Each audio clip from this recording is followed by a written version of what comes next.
What is going on, guys? Welcome back to another episode of the Mets Central podcast. And the Mets take 2 out of 3 against the Toronto Blue Jays. And another series where it's like going into it, you expected maybe, or you have signed up for 2 out of 3. The style of it wasn't necessarily pretty, and we've been saying that a lot lately, and a lot of that's because of the offense. And tonight's game, or this afternoon's game, if you will, went from what could have been the worst loss of the season, arguably, to one of the better wins, especially because the Atlanta Braves dropped their game, so the Mets gained ground, at least tonight. So that's a good thing there as they reach the 80 win mark as well. And like we said, we believe that it's going to take probably at least 90 wins at this rate to make the postseason. And now you're 10 out, which isn't necessarily the easiest because you still have to go above 500 and have a pretty significant record there. But either way, good to take care of business there. Before we jump into everything, though, please be sure to leave a like on the stream if you enjoy it. Subscribe if you guys are new, especially if you're Mets fans, and turn on your notifications so you know when we upload or go live on the channel. But overall, grand scheme thoughts on the series before we dive into the main topics here. So obviously you're happy that they won the series. You got 2 out of 3 wins, and obviously with the Braves losing, they're now up 1 game on them. So right now they're in sole position of a third wild card spot. But the manner and the way that this team is winning games right now, and we called it out, and we said it multiple times on past podcasts about the offensive inconsistency, the scoring in bunches, relying on the starting pitching and the bullpen to get you through games. This was one of the most infuriating series that I've probably seen the Mets play, because you went up against a team that, okay, well, sure, they have some weapons in their lineup like George Springer, Vladdy Guerrero Jr., Dalton Varsho, but not the greatest lineup. And you look at that pitching staff, it's like, especially the bullpen, like it's not great. And once again, this offense was laboring to get runs, laboring. I mean, the first 2 runs in the first game of the series, you score them off wild pitches. The second game, okay, cool. Nimmo drives in a run to put them up 1-0. I forgot how they scored the second run of the game, because at that point I was kind of There was already a checked. wild pitch and Yeah, Alvarez, I think, crossed yeah, the plate against. there. And then the third game, just some terrible at bats today. Sure, they had a couple at bats where some guys hit the ball well. It took it deep to the fence, and I'm telling you right now, in the top of the 6th inning when Bader was leading off and he hit that ball to deep left, and Schneider made that play against the wall, I'm like, yeah, that's it. They're getting no hit today, because I'm like, if you can't get a hit off, if you can't get a hit off that play, where are you going to get another hit? But once again, Francisco Lindor shows his case why he's the National League MVP, because with the Mets down to seemingly their last couple outs, they needed a guy to step up, and it's Lindor again. I mean, and I felt bad for I forgot the name of the starting pitcher, but I felt bad for him because I thought he really deserved a no hitter. But so I'm happy that I'm happy in the end that they won it, and at least they showed some kind of life offensively right at the end. Obviously, you had Alvarez, who had the big 3-run home run to put him up 6-1. Hopefully that sparks him. I know we kind of said that hopefully Alvarez would be sparked after the walk-off win against the Orioles. That didn't happen, but hopefully now this is the actual thing that actually sparks him. But yeah, I mean, good starting pitching apart from David Peterson. McGill with a surprising start. Manaea dominant as usual. Bullpen was solid again, but yeah, the offense has to clean it up, especially now going into Philly. Yeah, I don't think, and by the way, I want to correct earlier, it was Iglesias that scored on the pass ball before anyone comments otherwise. But yeah, this is just, again, another series where I don't want to let the winning mask the underlying issues here, because we're seeing it way too often now with this lineup, how, like you said, laboring for runs, and it's honestly infuriating. Brandon Nimmo finally got moved down the lineup, at least in a few of these games, but outside of the second game, it was right where he hit fifth. I don't know why he was hitting above there. Like, just leave him there and let him find his way out of the top 4 of the order. But regardless, yeah, this lineup needs to get it together. And this was the series. I mean, we both said it going into the series. So this series, they had to fix the offensive woes. Like, if there was going to be a time, this was it against this pitching staff that is really not that great. And the Blue Jays lineup looked how I wanted the Mets lineup to look for at least the first two games of the series. And I know they only scored 2 runs in that in one of those games there, but I mean their offense was better that day. It was mainly the second game, I should say. But they let that Blue Jays lineup in that second game do way too much damage. And David Peterson, we'll get to him. That's a whole separate issue. But the offense is really the thing here that needs to be talked about the most, because I don't know how you fix this at this point, because it seems like everybody is just in the slump at once, and I don't know if they're going to get out of it or not. But even today, they struck out once this entire game, I believe, or twice maybe, once or twice, despite Francis having a no-hitter through 8 innings. They struck out once, but it's not like the contact they made was that hard of contact. Like some of it was, but it's not like all of it. So they're not making quality contact, and like the only positive that you could take away is that they were making contact today versus striking out a lot. Like that's it, but it's still not quality. Eric Chavez just has them all going for the weak hits, the bloop singles and everything, until of course today, where they ended up getting a couple of home runs. I don't know if the 9th inning is going to be what turns around this offense, but something needs to, because it can't just be Lindor. It just cannot be this way anymore. Alvarez, like you mentioned, what he did in the 9th inning needs to be something that he builds off of. And we said after the walk-off, like you mentioned, it needs to be a reality now. Nimmo needs to get it together. And then Pete Alonso, I'm telling you right now, I'm tired of this. I'm sick and tired of everybody posting his stats and being like, oh, see, look at this. He's really not having a bad year. I want to go to the stats. I was on Fangraphs where his stats in high leverage spots this year. I don't remember if we did this last episode, but who cares? We'll do it again, even if we did. Guess how many home runs he has in high leverage situations this year? What's he got? 31 in general. I'd probably say 6, 5 around there. 1 home run in high leverage situations. I'm tired of hearing about, oh, well, look at the baseline numbers. This is a down year for Pete Alonso, and it's not even that bad. I'm sorry, but something has to change here with him. I don't know what it's going to be. I don't know what it is, but this is not the Pete Alonso even from last year. And they need that Alonso if they want a chance at both making October and in October, if they even get there, with how bad he's performing with runners in scoring position and in high leverage spots. JD Martinez, I still want to see a bit more from him. I know that his age is catching up to him. Still want to see more. And then in terms of the last thing before I turn it over to you, and I'll throw this question your way as well. Do you think, and I think it's a layup, this question, but do you think at this point Iglesias has to be the everyday second baseman? Because I don't see how you argue otherwise. The guy's playing well in the field, and I don't care if they need a lefty bat in the lineup for a platoon situation. If Iglesias is playing the best out of them, and keep in mind as well, he was hitting pitchers that were throwing from both sides, so it's not like he has splits where it's like, oh, it tells you he's bad against lefties or bad against righties.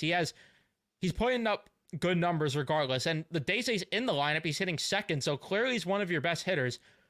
Why are we entertaining both Alvarez and DJ Stewart right now? I don't know your thoughts on that, but I'm at the point where it's just put your best hitters in the damn lineup.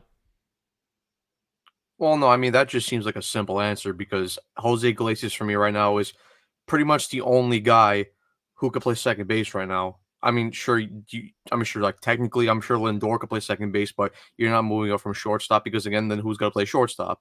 Jose Iglesias right now is the everyday second baseman, and right now he's probably the best bat off the bench besides Luis Torrens. So naturally, he has to play every day, and he's forced to. And I know I mentioned last time that if you start to play a guy like Iglesias day in, day out, and you have to rely on him, that you're going to see the flaws in his game. I thought he had a pretty good series I thought he had a pretty good series. This series, he lined out the he legged out a hit today in the ninth inning today after Lindor got the game tying home run. So and again, like I've mentioned before, his glove is really good. He makes some excellent defensive plays. But yeah, listen, who are you gonna play over him? Eddie Alvarez? Like, okay, I appreciate your silver medal in speed skating, but you're not a great baseball player. So yeah, like I said, there's no one else out there. Like, obviously, if McNeil was still here and not injured, then I would say cool, then split time between those two. But as of right now, Iglesias is the only viable option second base, so he has to play. And look, with Pete, it's more the same that we've seen all of this year, just not coming up clutch in big situations. And not only has his defense been poor because of the defensively he made in the first inning in the second game where he gets confused and he forgets to step on the base and then doesn't throw, and it's like, bro, listen, I understand your game plan isn't exactly defensive first, but Jesus Christ, that's a simple play that a first baseman has to make. And then in that same game, in the top of the first inning, where you have Lindor getting on base, you have Winker getting on base, Vientos strikes out, so you have first and second with only one out, and you come up to the plate against Chris Bassett. He throws you an inside sinker right by your hands, and you swing first pitch, and you bat into a force out. Again, like I'm just seeing no plate approach from him. And cool, listen, today in the ninth inning, he got the go ahead sacrifice fly to put the Mets up 2-1. Like, that's cool, but I need to see so much more from him. I just don't know if we're gonna see it, because it's like, and with Pete again, it's like, and it's a lot of with most of these guys in this lineup. I don't know if this lineup can play under pressure, because we've seen it a lot of times. Not so much this year because of how the Mets started and where they've come from. Really, when they were down 22-33, there was no pressure on them. It's like, listen, you just go out there and play. And obviously, they started up racking up wins and more wins. They eventually got back into it, and now there is some pressure. But like we saw in 2022, towards the end of the year, where they needed wins against especially teams that they had to beat, the bats disappeared. And you're seeing it again now. The only difference is now that they're actually winning games instead of 2022, where they were dropping games to the Pirates, to the A's, to the Cubs, to bad teams like that. But like I mentioned before, and like we mentioned before, like, okay, maybe they can sneak into a postseason spot with this bad hitting right now, just because of the Braves, and they have so many injuries right now, and their lineup's not that great. But like I said, you come into the playoffs and you go up against a good Brewers team with a good pitching staff, or a good Padres team with a good pitching staff, the lineup will be exposed. Yeah, and forget for a second about, Pete Alonso with his defense. Like, he's not doing it with the bat right now. It's not like he's making up his poor defense with the bat, and that's the scary part. And if it was Frank that mentioned this on the Mets Weekly show, and he was saying, if this team, especially Pete Alonso in particular, it was actually directed with Pete Alonso, if he can't handle pressure because of a contract year, how are we supposed to expect him to handle pressure come October, when there's more pressure, when the stadium is packed of 40+ thousand fans standing up through 9 innings of the baseball game and counting on you to come up in big moments when you're hitting cleanup, when you're hitting fifth or third, wherever he's going to be hitting, because who knows if this lineup's going to be figured out by then. But yeah, you're just not getting enough production, and I don't know how you fix this. I really don't, because there's nobody on the way in the minor leagues right now. The fact that they don't feel confident in Luis Angel Acuna or Drew Gilbert, that they are relying on DJ Stewart and Eddie Alvarez, just tells you there's no reinforcements here. That, like, this is what they have to roll and die with, potentially, because there's quite literally no other option. You don't have... I would have called up Luke Ritter at this rate, because what does it hurt? I'd rather see Luke Ritter up here. Because he's not a left-handed bat. Who cares? If the guy's better than Eddie Alvarez, get him up here. Get your better players up here. You're in need for hits right now and better offensive performances. You're not in need of a lefty bat just because he hits from the left side. It's just a ridiculous mindset, and right now that falls on David Stearns. It does, and as much as Stearns has been good in terms of the bullpen and stuff like that, and shuffling relievers around, finding diamonds in the rough. He has to fall on the sword here for some of this in terms of what he's doing with the roster, because I cannot take watching that second game. The bottom three in the order was Stewart and both Alvarez's. And I know Francisco Alvarez had the big home run today, but he's been slumping. That bottom three is it's so easy to get the three of them out. Like there was no point pitching to JD Martinez in that game. There was no point because you get any of the next three guys up, it's an easy out. You can't have that when you're in a pennant race here in September. Somebody, like I said last episode, somebody needs to get hot, and I still think that they should try giving more reps to try Tyrone Taylor at this point. Keep giving the reps to Jose Iglesias. Just find something. Stop hitting guys just because they bat from the left side. It's just a ridiculous mindset. I think it's also unfair to guys like Vientos and Lindor because they're constantly under pressure to have to perform game in, game out. And listen, these guys are athletes. They're human beings. They're gonna have off games. They're gonna have off series. Like we see with Vientos didn't have a great series. This series, he struck out a couple times looking on the fastballs high in the zone. It happens. He's not going to perform every series, but you shouldn't have to rely on those two. And like I said, Lindor came up clutch when he had to, but again, Nimmo, like, okay, cool, you drove in the one run in the second game of the series, but what else did you do? Nothing. Pete, cool, you hit a go ahead sack fly, but other than that, what'd you do? Nothing. And then like you mentioned with the bottom of the order, listen, it is on David Stearns because at the end of the day, he should be giving opportunities and have more faith in the young guys in the system, like Drew Gilbert, like Luis Angel Acuna, like Luke Ritter, because right now they deserve more of a shot than DJ Stewart and Eddie Alvarez. Because again, what do those two offer to the team? Like nothing. DJ Stewart he can't play the outfield, he can't hit, can't run. Okay, at least Eddie Alvarez can run, but really, are we going to take up a position spot, a bench spot just for a guy who can run and play a little defense? Like that is not good enough, and that's just poor asset management. I don't know why those guys aren't up here. And again, it's like we mentioned before, there's only a couple weeks left of the minor league season, so it's not like you're going to rob those guys of big playing time opportunity or big development time. Like there's only like 2 weeks, like we said before. So I just don't get why we're not giving these guys a chance. And like I stated before on the last podcast we did, like even if those guys don't come up and they don't hit necessarily, at least it's good experience for them because they're going to be put into a playoff race spot where they're going to soak up the experience, soak up the atmosphere, and just learn off these guys, learn off the veterans who have been here before. I don't understand it.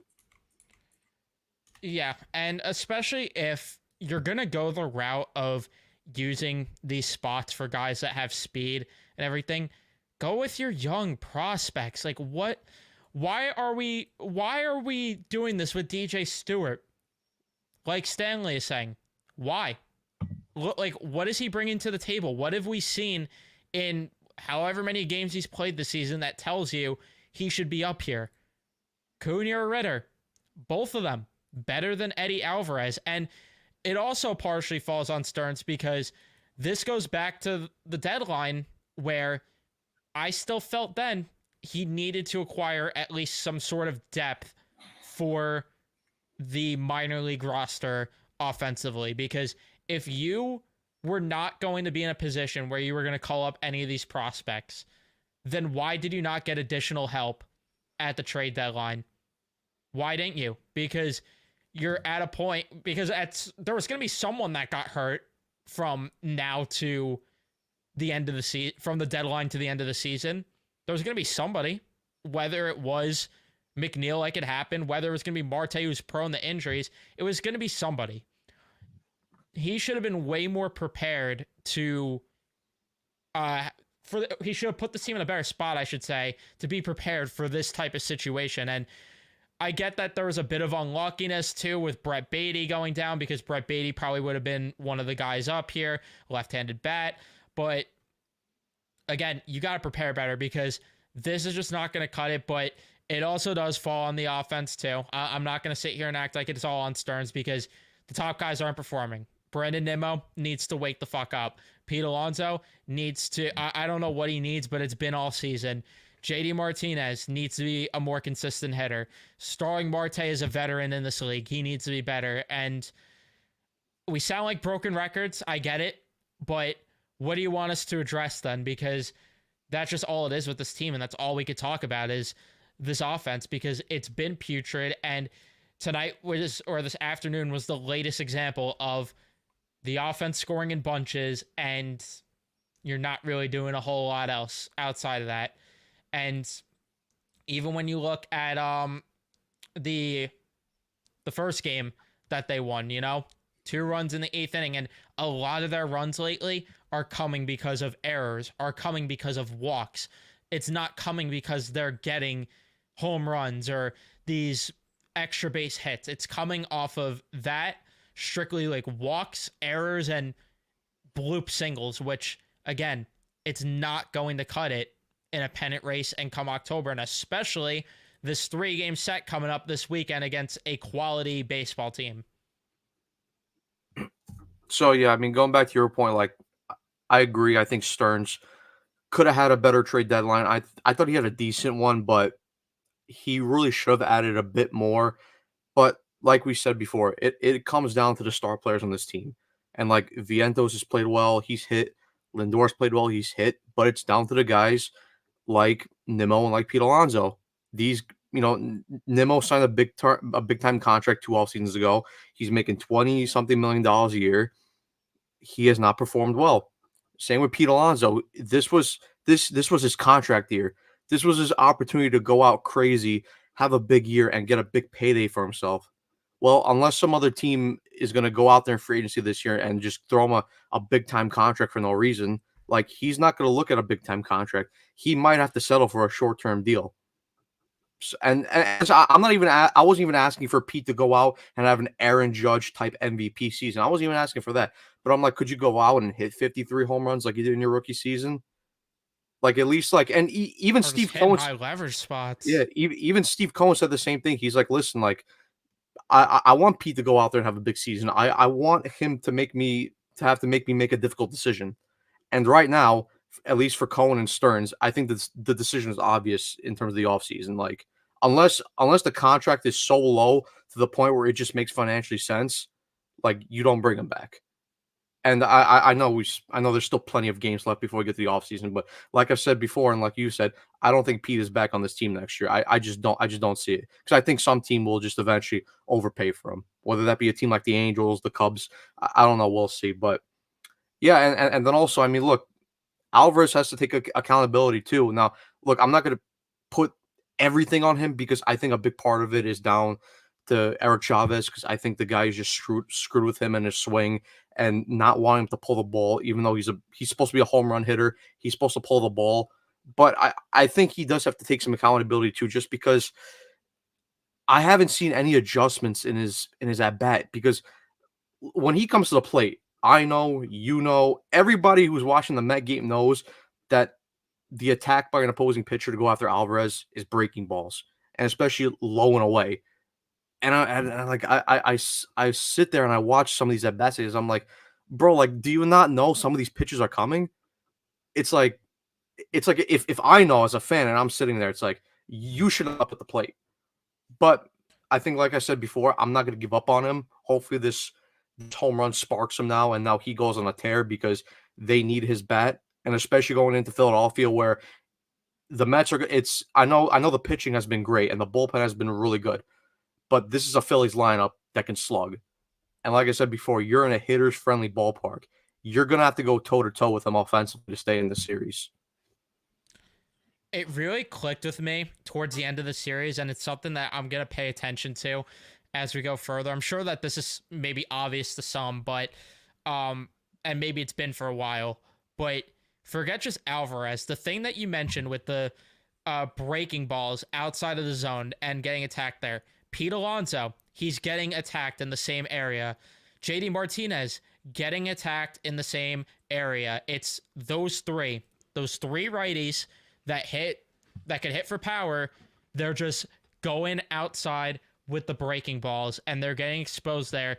And Eric Chavez is just sitting back with his arms folded, not doing anything about it because where's the adjustment? Like you said, where's the adjustment coming from? Because forget about just Alvarez. This is a team issue.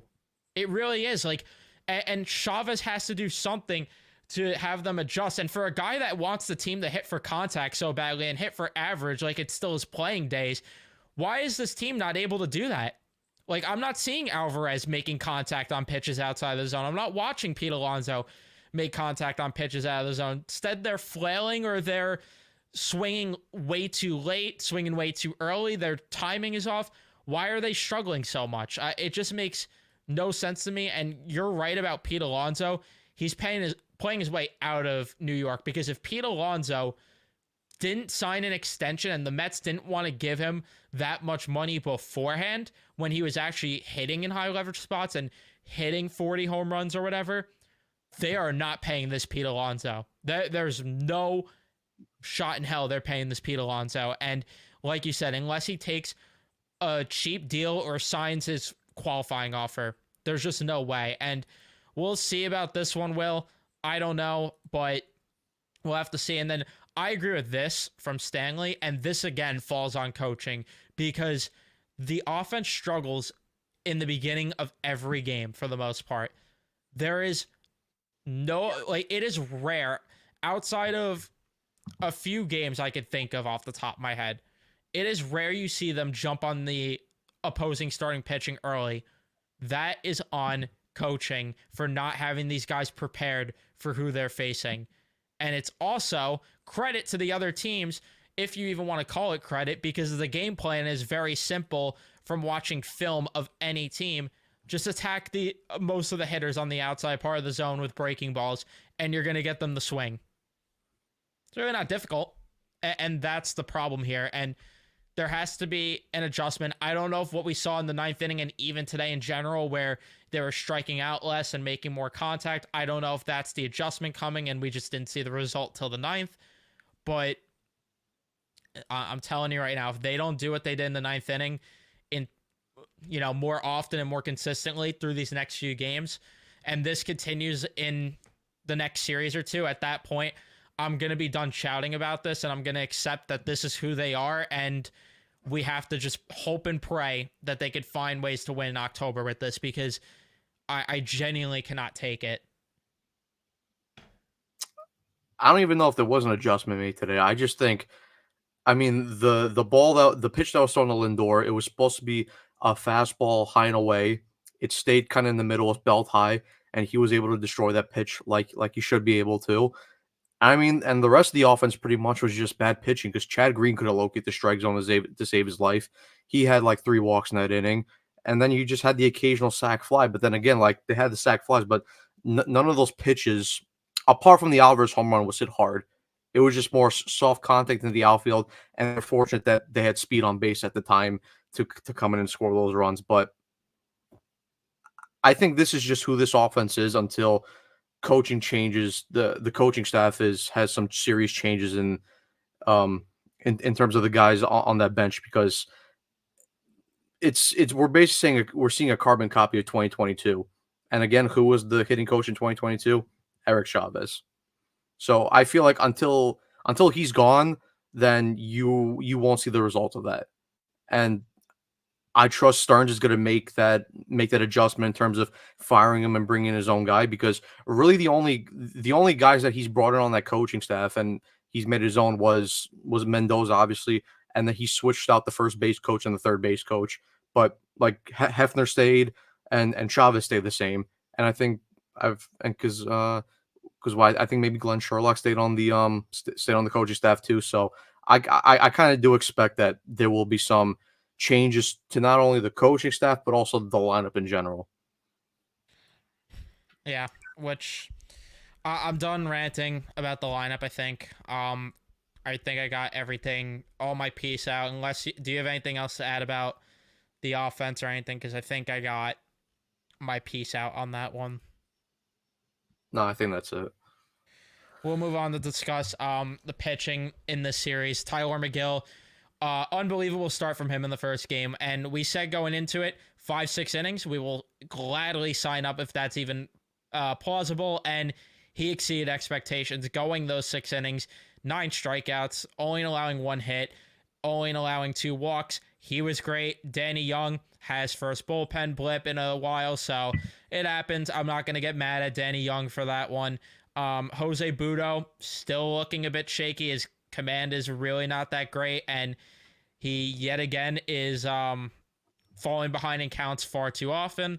Ryan Stanek in that game struck out the side, looked promising, and it looked like maybe we were one good outing away from putting him back in the circle of trust, but obviously things happen. Edwin Diaz locks down the save in that game. He looked good as well outside of the heart attack he gave us at the end on that last pitch he threw. Second game, David Peterson. You saw the guy that I think most Met fans would expect if you look at underlying numbers, where he had a vintage start where he had terrible command. He was not locating his pitch as well. Allowed 2 walks, but that really masked how bad it was, honestly, his control. 4 earned runs, 8 hits against, only getting 2 strikeouts, only going 4 1/3.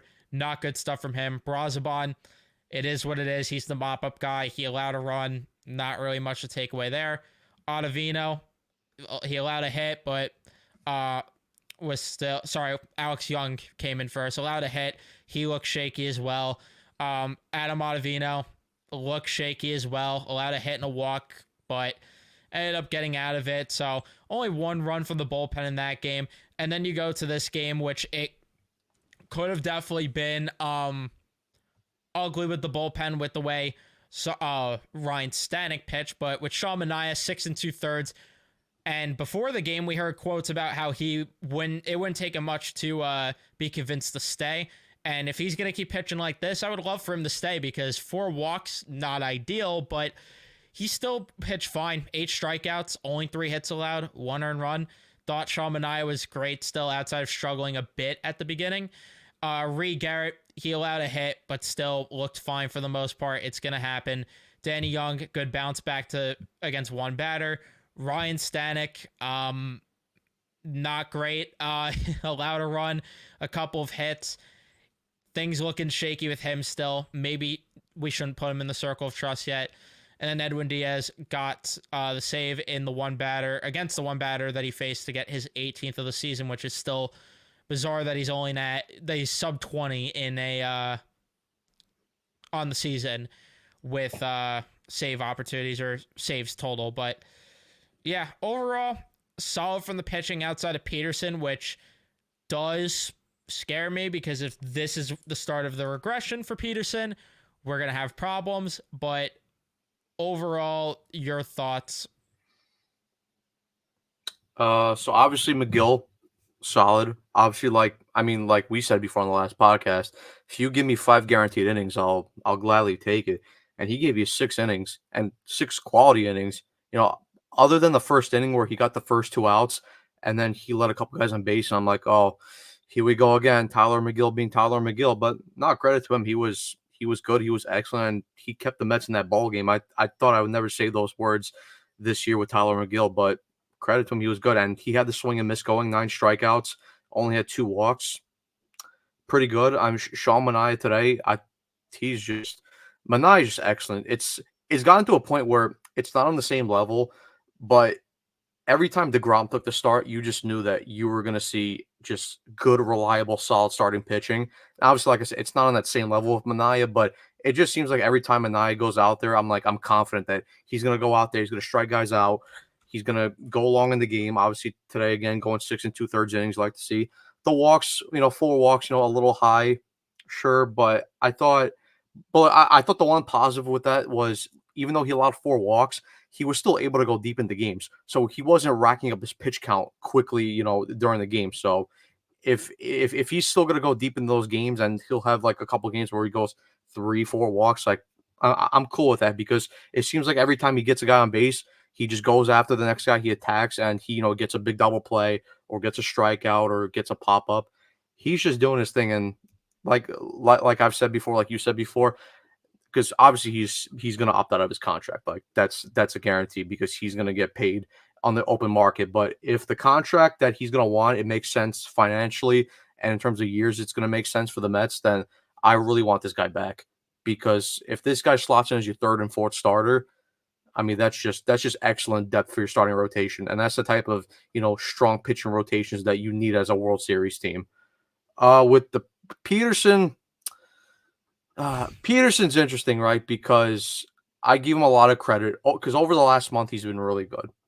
Now I know I've seen a lot of people debate and go at it on Twitter about saying like you can't give him the benefit of the doubt. You add a criticism. I'm going at it as from both sides because I think you can both give the benefit of the doubt and criticize at the same time, as long as you're fair with it.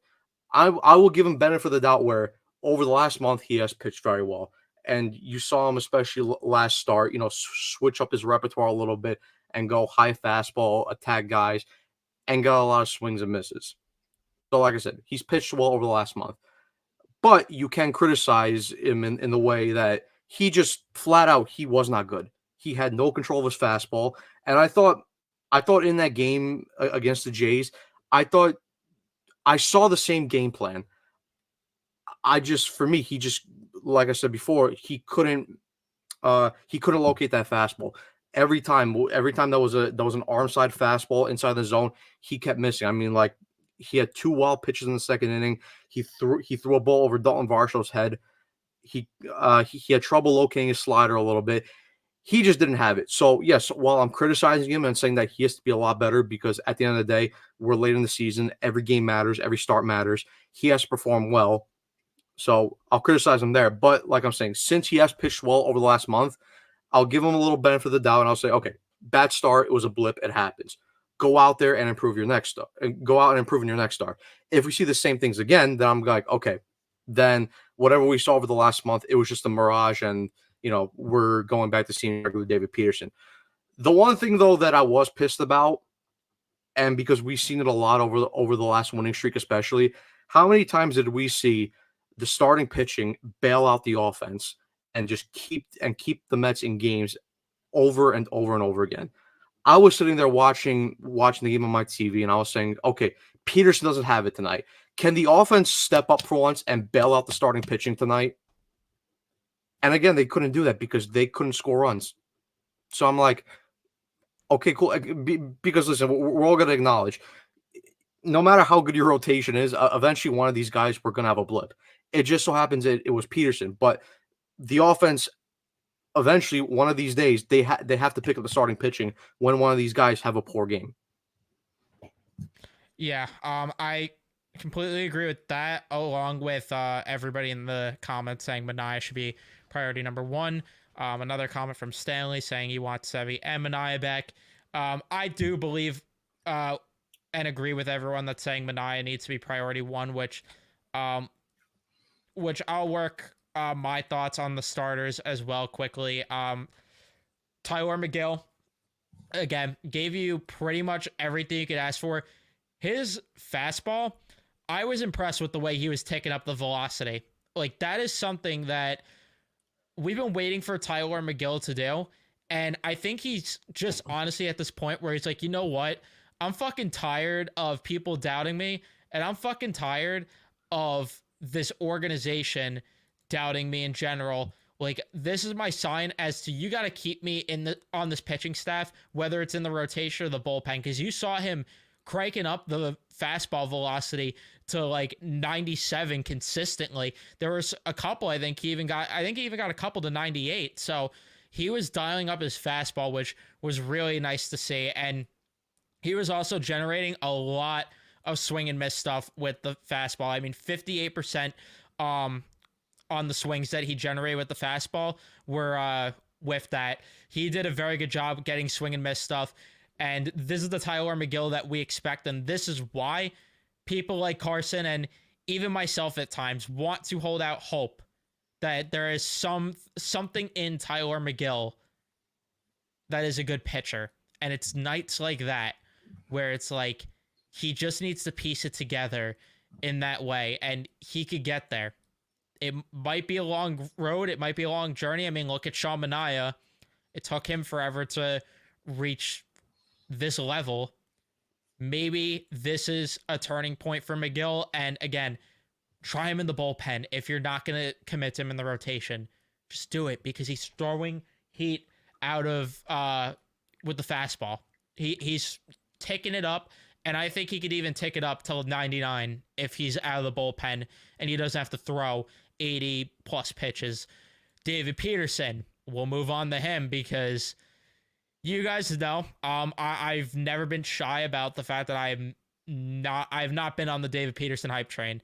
And like you mentioned, his fastball, it was not looking good, and that was the problem.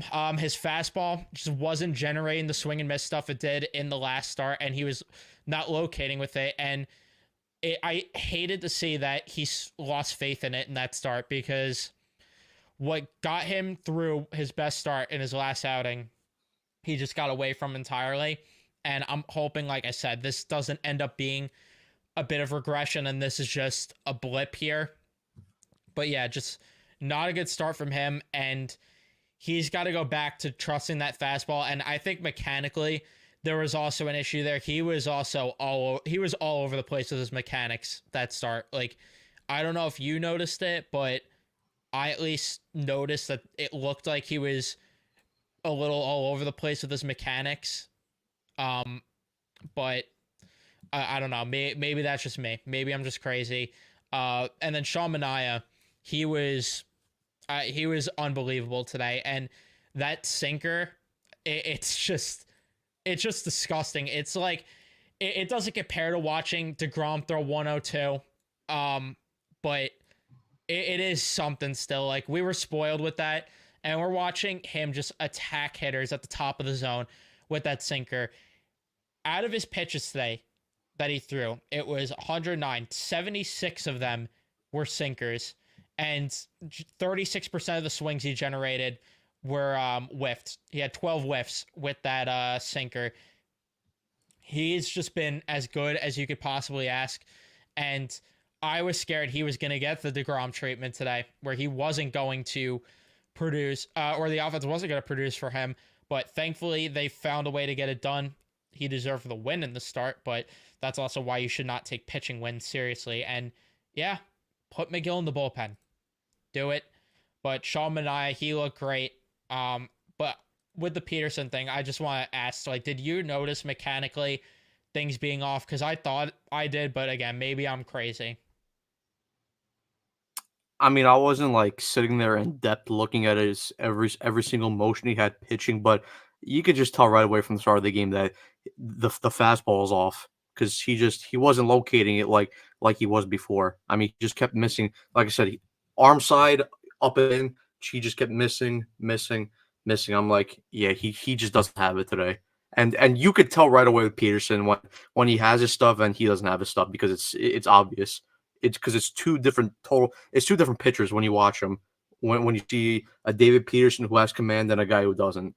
And we watched him now for 4 years on this roster, so we know and we're accustomed to when he has it and he doesn't have it. But I think this comment right here with the Manaea potential contract, 3 years, $68 million. I actually wouldn't mind that, because that's $22.6 million a year. And I think in terms of starting pitchers, I think you never really want to go long term unless it's a guy who's like a guaranteed ace, like you saw when Garrett Cole hit the market. He got 9 years. Corbin Burns, when he hits the market this year, he's going to get a long term deal. But for a guy who's Sean Manaea, who's he's 32 currently, so if you sign him on to a 3-year deal at 33, 34, 35, making $22.6 million a year, I would sign up for that. And especially since next year, since I think personally that the Mets are going to go crazy in the offseason in terms of spending wise. And listen, if the luxury tax next year is not going to matter, if that's the type of contract that Sean Manaea wants and he's willing to accept, and he already said today that he's willing to come back. So if that's the type of contract that he wants, then listen, sign me up, because on that money, if he's going to give you a 3.34 ERA every year, then I think that's a steal of a deal right there. Yeah, I'd be open to that. I'd be really open to that. I honestly, maybe I'm crazy for taking what he said today, a little extreme, but I think there's a chance he just stays and opts into that contract. I genuinely think maybe there's a chance, which it would probably not be the smartest thing for him to do, but maybe it also would be the smartest thing for him to do, because if he puts together what he's doing for a full season, he's going to be in the Cy Young conversation. Like, that's not a joke. Like, if he finds a way to piece this together and he's confident and says to himself, you know what, if I opt in and take this 1 year, I'm going to get myself a bigger payday because I know that I could replicate what I'm doing, and I know that I could go out there and potentially go ahead and get Cy Young votes at the very least. I'm not saying he's going to win it, and I don't know if he does. I really don't, because I'm just not in his shoes.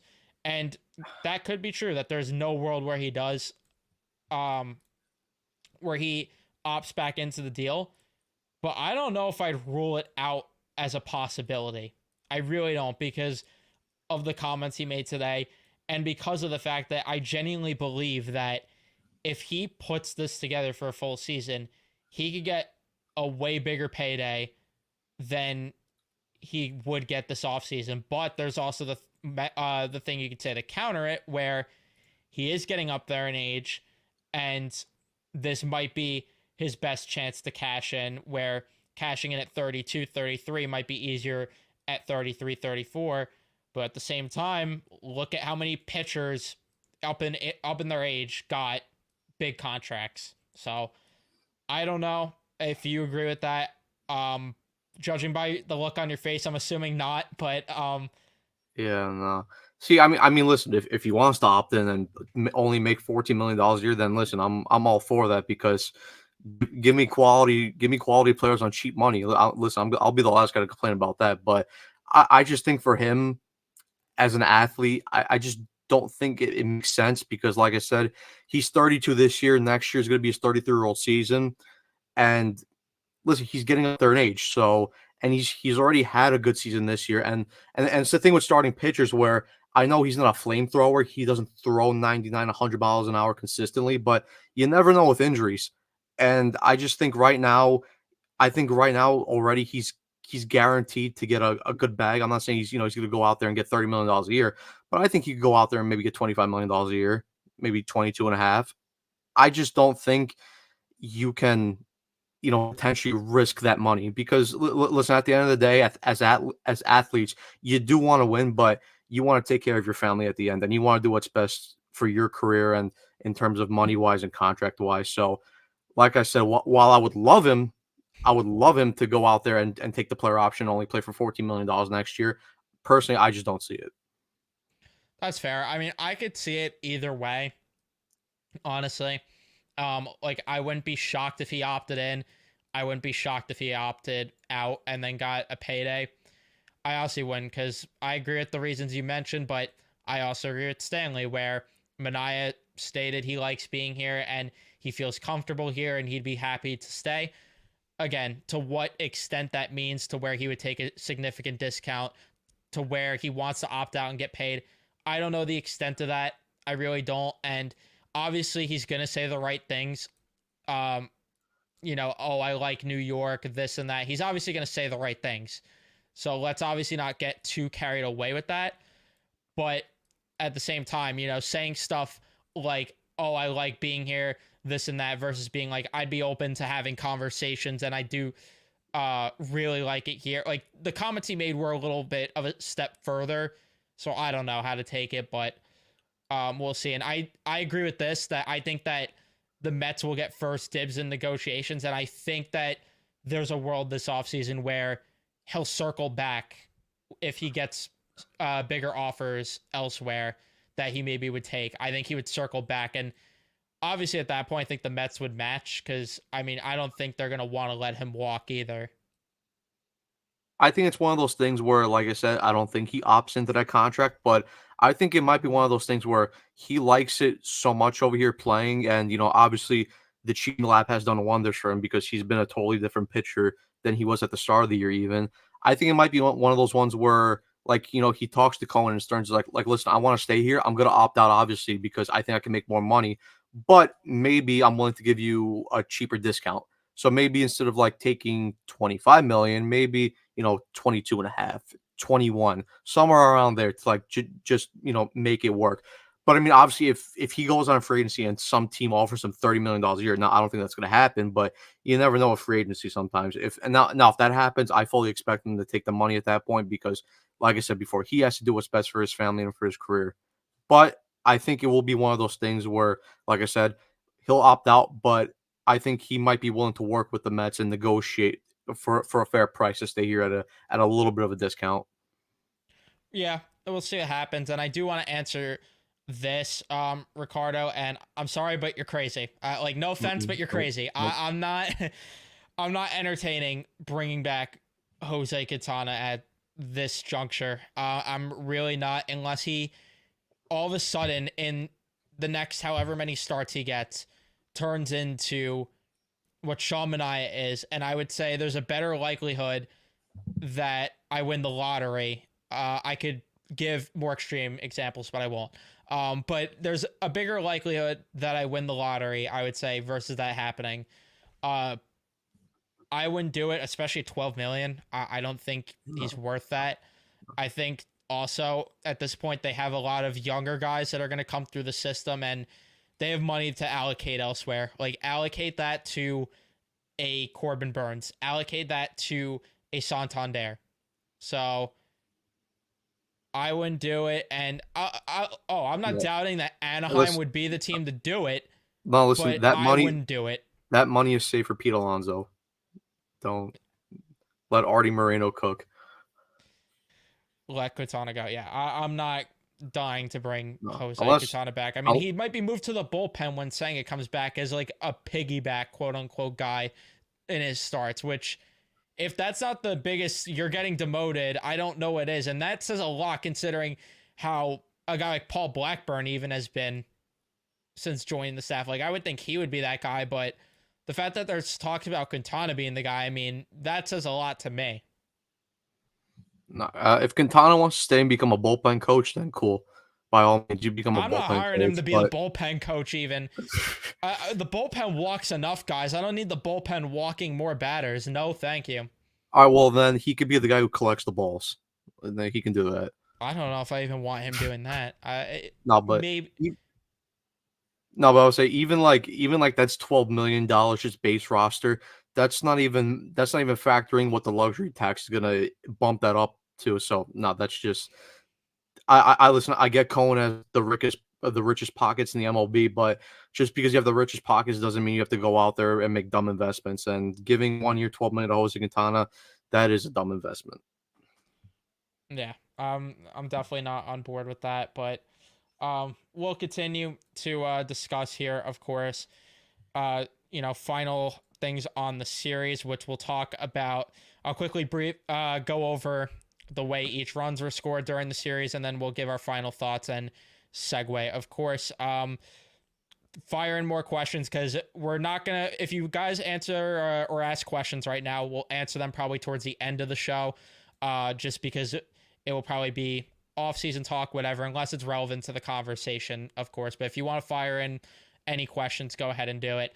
But in terms of the scoring in this series, JD Martinez kickstarted that with a single in the fourth inning, which made it 1-0.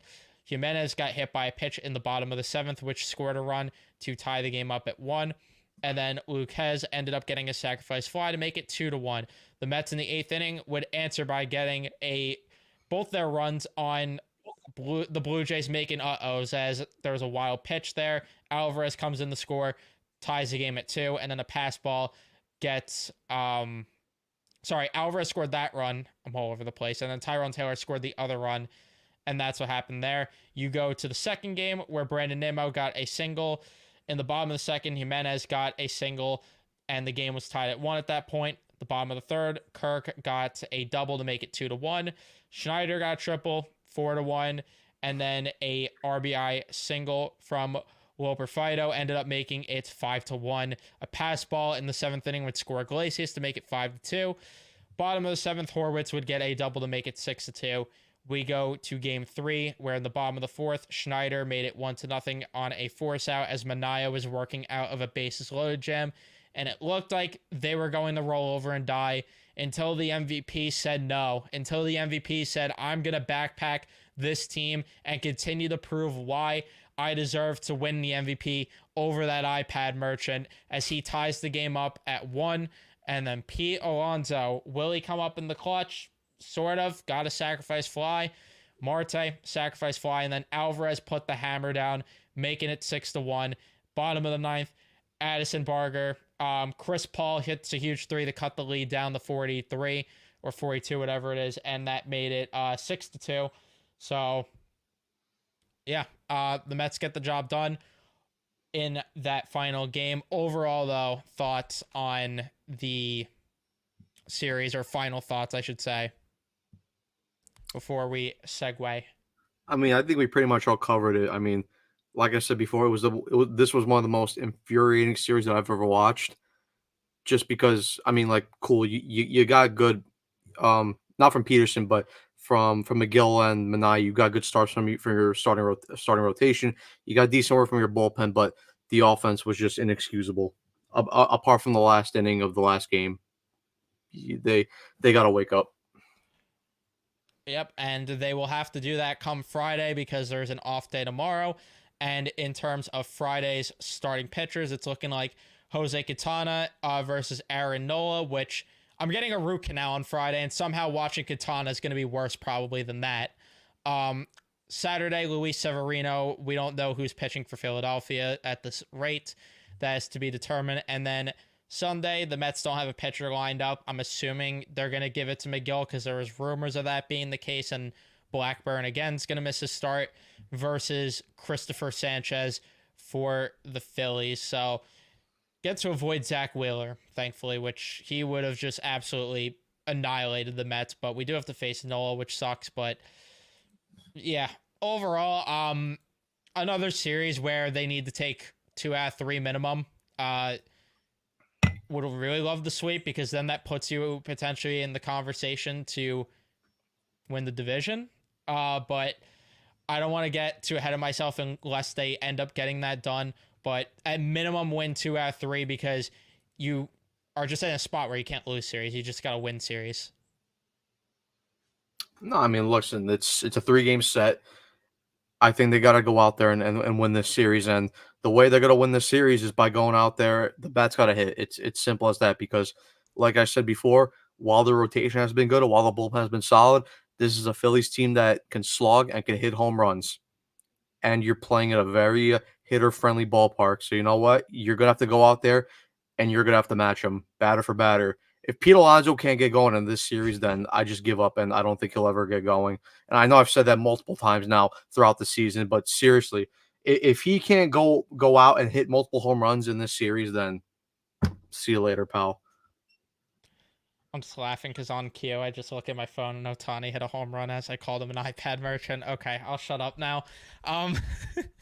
But yeah, this is where the offense needs to. I know we said it last series, but please score in this fucking ballpark. It's such a hitter-friendly park. Just do it, please. And yeah, 2 out of 3 is really a requirement, and you win every series at this rate, it feels like you're on track to make the playoffs, because you win 2 against the Phillies, 2 against the Nationals, 3 against the Phillies. All of a sudden, I mean, that probably should put you in a spot where you make the playoffs, but then the Braves you face, just control your destiny and win these series down the stretch. And it starts with Friday, where, you know, that's a more meaningful set of games, which obviously all of them are at this rate, but especially when it's a division rival, it's even more important. But do you have anything else to say about that series before we address comments and then end the show? No, I was just going to say, because I actually just looked it up. Another reason why the Mets got to take the series is because Obviously, with the Nationals being the Braves, the Mets are now a game ahead of them. The Mets could make up some serious ground if they actually do what they have to do against the Philadelphia Phillies, because the iPad merchant, like you called them, and the LA Dodgers roll into Atlanta for a 4-game set.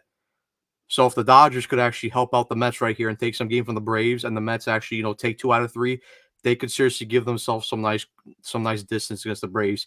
Maybe you come out of that series and you're up 3 games on the Braves.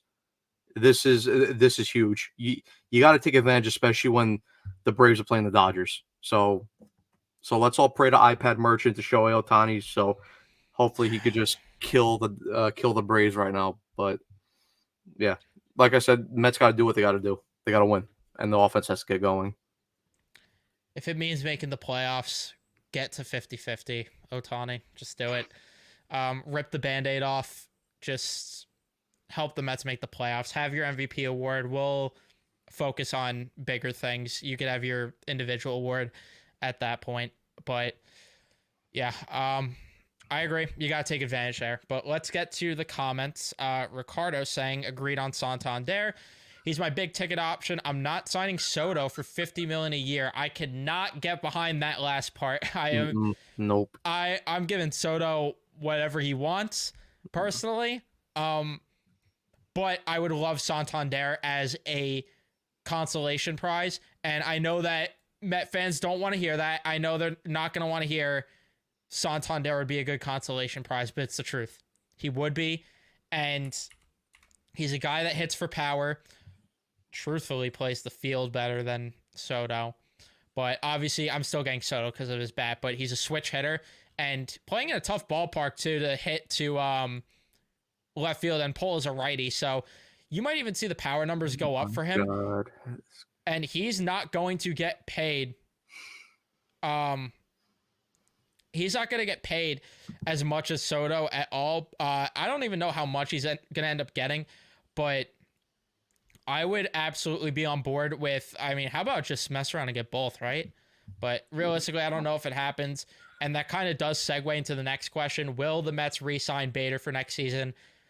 At this rate, I would say no, unless they are desperate for outfielders, because the way I think they need to construct this outfield is to be, listen, I appreciate Stearns preaching defense, but I think they need to get a little bit more offense in that outfield. And it starts with getting rid of Marte. And I think you have to make a decision between Bader and Taylor. And I texted you in the group chat about that. And I agree with what you said, that Taylor has control. It's more likely that it would be him. And I think you got to, either way, Drew Gilbert's coming up, which this comment says. Drew Gilbert's coming up. So you're probably looking at him either way, getting some reps in center and being a guy that could play well defensively. And hopefully you could sign Soto or Santander, maybe even both, who knows, with Steve Cohen, but get at least one of them and then fill out your last outfield spot with somebody that could hit a little bit better. Because that was my gripe with Bader to begin with when they signed him. I just didn't like the idea of bringing in a guy that is strictly defensive first, because he just has nothing in the bat. And we saw him hit a bit and have his Juan Lagares moments, but he hasn't been LeBader as of lately. It's been just Bader as of lately, unfortunately. Yeah, I don't see him coming back next year. I think because this year he signed a 1-year, $12 million deal. And to be fair, he's actually had a decent offensive year for his standards.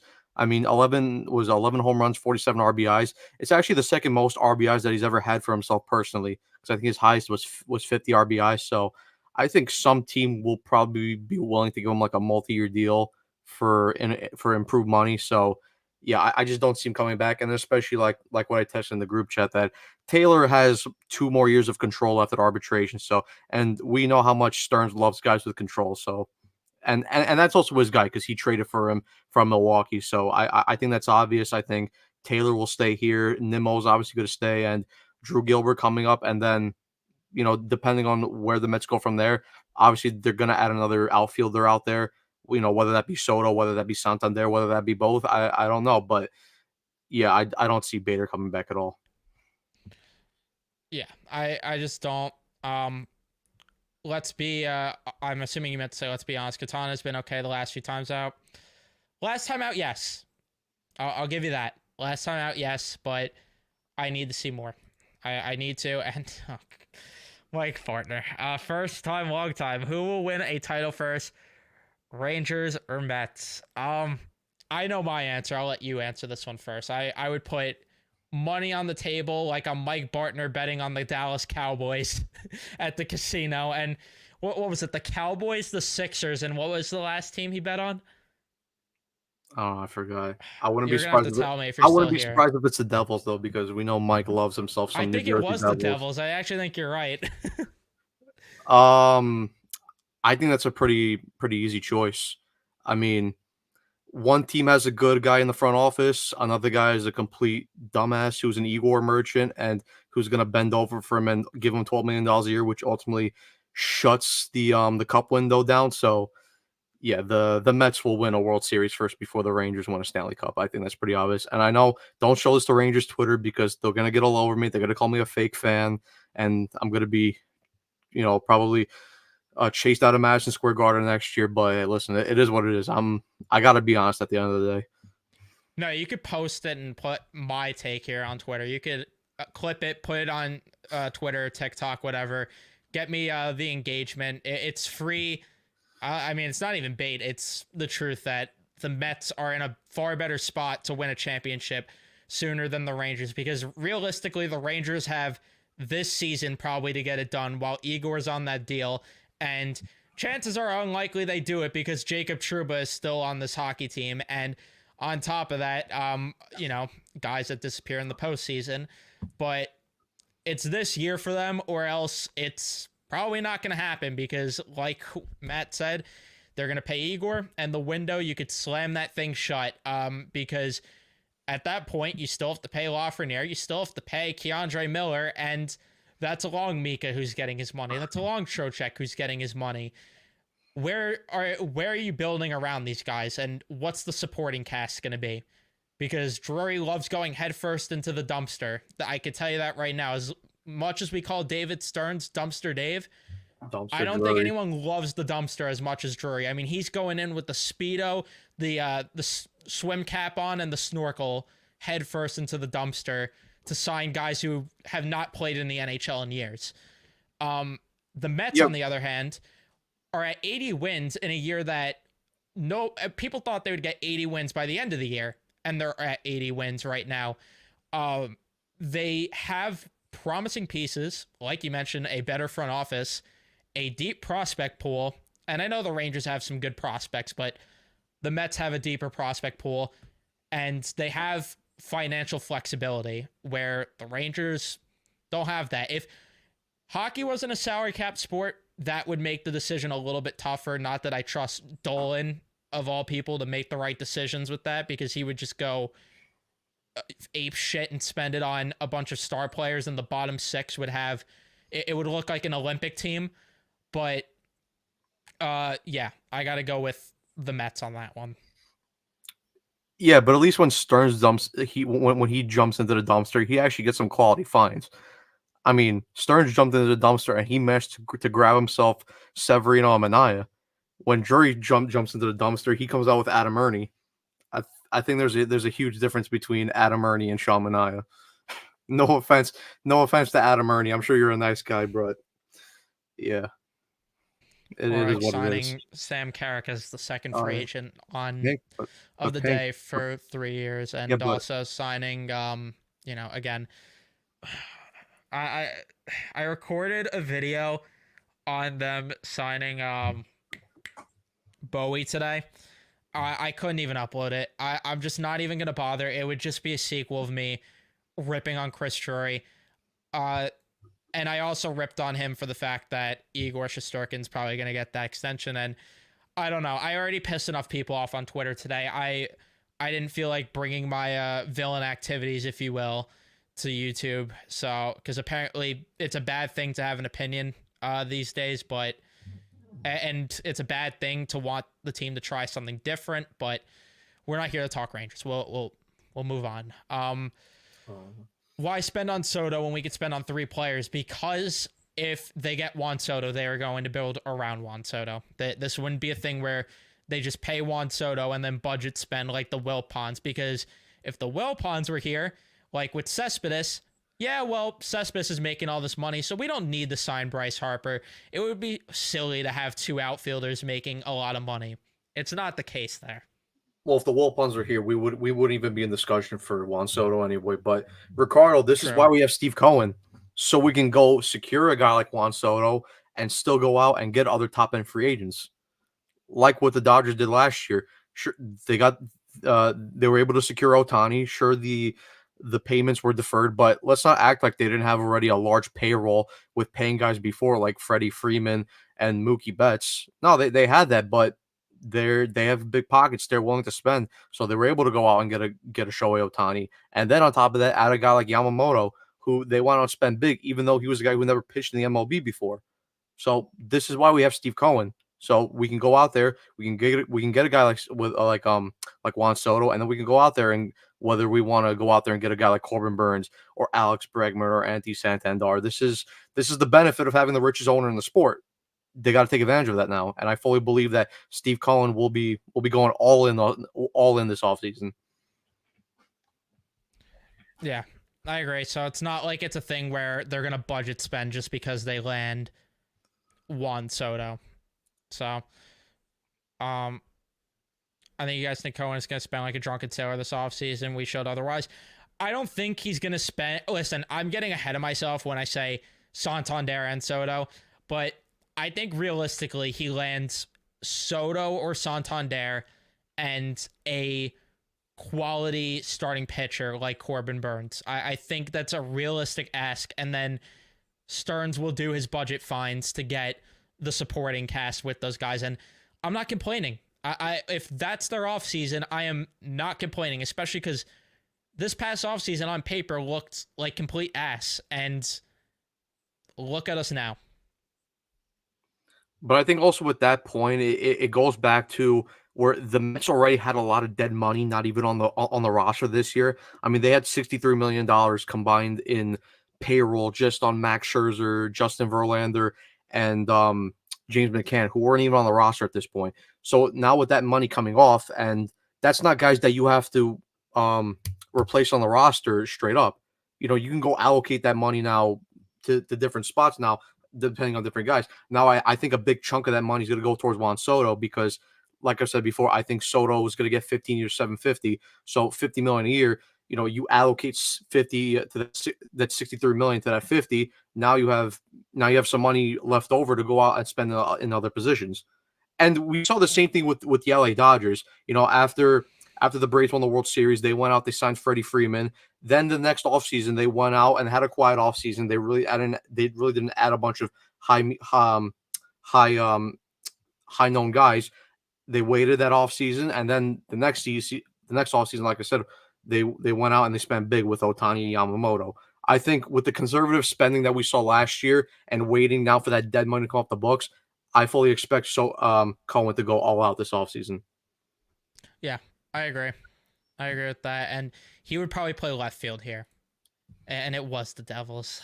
You're unbelievable for that. I mean, listen, if you want to go 0 for 3, you do you, and I'm sure this won't come back to bite me in the ass, and he's gonna clip that and then post on Twitter when all 3 of those teams win, and then I'm gonna cry because I despise all 3 of those teams. I'm gonna be crying in my bed forever because, to add insult to injury, I'm sure the Yankees will just mess around and win on top of that, and then all of my worst enemies are just going to end up winning, and then it's just a nightmare for me.